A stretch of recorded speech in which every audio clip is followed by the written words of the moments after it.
Shane Morris with the first yesterday. First class, thousandaire. Hit that like button for some good luck today. It could work. Welcome back, friendo. We've got a lot of news to ignore today, so let's get right into it. Easier said than done. People want to start news conversations, especially during election season. It's so easy to get sucked into these conversations. Anyhow, I'm feeling pretty good today. I completed my first week of 15,000 steps a day. Yeah, so I'm not completely exhausted yet, so I think this is doable. This next 7 days, I'll hone in my diet a bit. I'll try not to eat every delicious thing I see. Yeah, appetite's a bit stronger, and I sleep really well now. I think this is going to be an interesting 90 days. That's how long I'm going to do it for, and then review. I got up early today looking for a stressed stock I could buy and then resell a little later for a few percentages more. This seems to be working pretty good, at least in this environment right now. I just throw my weight around, buy something, a few $1,000s worth, and then when it goes up a little bit, sell it and just take a modest gain. You know, 60, 120 bucks. It's not bad before work. An extra $50 or $100 in a day, that's a big deal for me because I don't make a fortune with my job.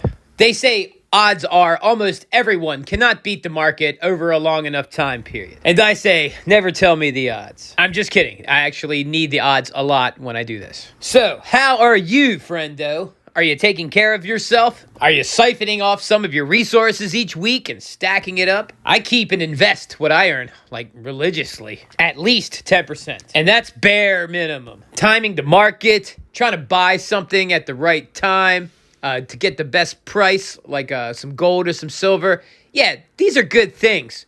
But if you don't have the basics down, they're irrelevant. I hope you've read, say, Rich Dad, Poor Dad, or The Richest Man in Babylon. These are great for getting started. You can go on YouTube and type in audiobook and then type in Rich Dad, Poor Dad, or The Richest Man in Babylon, and I think they'll just come right up, and you can just listen to them for free. And I recommend, if you do it, listen to it with some pen and paper, and try to write down a good quote now and then. It makes it more engaging, and you remember it more. If you have read these books, and you have a great quote from Rich Dad, Poor Dad, or The Richest Man in Babylon, put it in the comments below. I like looking for gem quotes from books. Like I said, not only does it make me remember or pay attention to what I'm reading better, but often you can find a quote that encapsulates a chapter or the whole book. Oh man, and if you write that down, especially if you put it on your wall, it's amazing because you see it often and it makes you think about it often. You've heard out of sight, out of mind. Well, insight, in mind. I know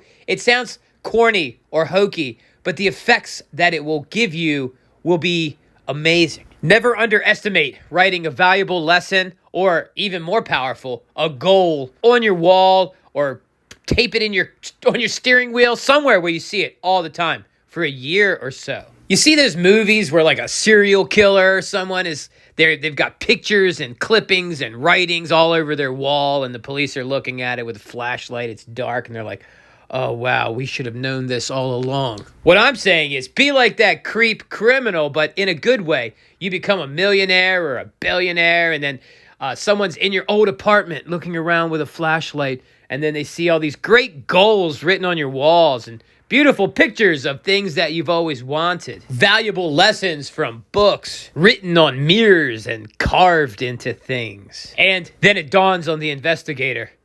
This person did not become rich by accident. They planned it all along from their crummy little apartment. Now, if you're going to have people around and you don't want them reading your stuff and starting conversations about it, so you have to defend your goals because a lot of people don't want you to do anything great. I know it sounds insane. But if you're clearly driven and motivated, sometimes that makes people feel bad about themselves slacking. So they figure if they can get you to stop that, we can all just slack together and become nothing. Doesn't that sound nice?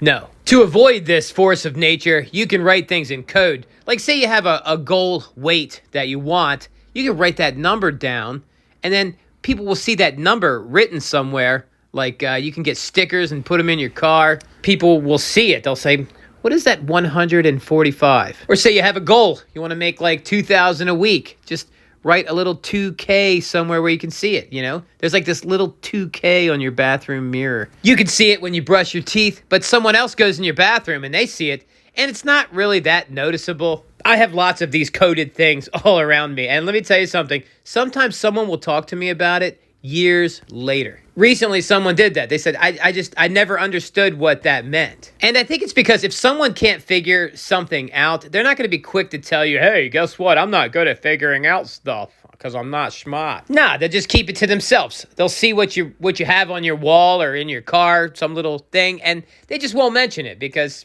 they don't know. And what this does is this stops people from building up a resistance to your goals. I think it's important to have big goals. Even if you don't make it to them, who cares? It's the journey, not the destination. And then if you get to the destination, make another destination. It may sound corny, but you can really achieve much more than you probably think that you can. It's just we have comfort zones and we have people that we've been around, like a support system for that zone that we just stay in. But we can always ascend to another one, another zone. And it doesn't matter if you're old. Like, there's a lot of old people that have done things great later in life, even later than what they thought was already late. I don't see any reason why you could retire off nothing and then say, you know what?